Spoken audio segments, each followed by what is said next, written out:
Guys আজকে কোনো content পাচ্ছিলাম না, তারপর হঠাৎ এই ম্যাচে দেখলাম বিভিন্ন পদ্ধতিতে কন্টেন্টগুলো আসতেছিল। তো দেখেন প্রথমে দেখি কন্টেন্ট নিজের পায়ে হেঁটে এসে আমার পাশে বসে আছে, মানে বুঝতেই পারছেন এই প্লেয়ারটা একটা ইউটিউবার, আর আমি হচ্ছে যাতা মারতে পারি এই ক্লিপে, বুঝতে পারছেন। ইউটিউবারটার নাম দেখেন জিরো30। ভাই এই নামটা আমি প্রথম শুনতেছি।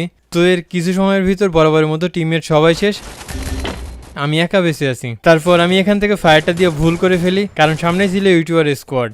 ওরা তো এখন রিভেঞ্জ নেওয়ার জন্য রাশ করবেই, এজন্য আমি প্রথমে ভাবছিলাম পালাবো, পরে আবার ভাবলাম না, এখানে ওয়েট করি, ফাইট করে দেখি কি হয়। তো দেখেন সামনে কন্টেন্ট ঝুলতে ঝুলতে আসতেছে, প্রথমে ভিভিএস প্লেয়ারটারে নক করে দিই,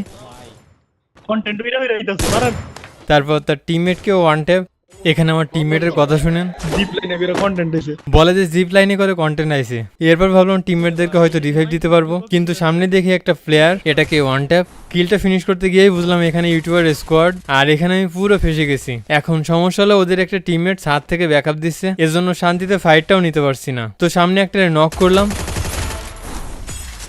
এখন মনে হচ্ছে ওরা হয়তো রাশ করতে পারে, তারপর সত্যি সত্যি একটা প্লেয়ার রাশ করে দেয়, তো ওটাকেও ডাউন। আমার এইচপি একেবারে লো করে দিয়েছে, একটুর জন্য বেঁচে গেছি। তো সামনে ইউটিউবারটা আবার রিভেঞ্জ নেওয়ার জন্য আসছে, তো আবারও নক করলাম, এরপরই ছাদেরটাকেও ওয়ান ট্যাপ, এরই সাথে ইউটিউবার স্কোয়াড ওয়াইপ আউট। তো ভালো থাকবেন সবাই, টাটা।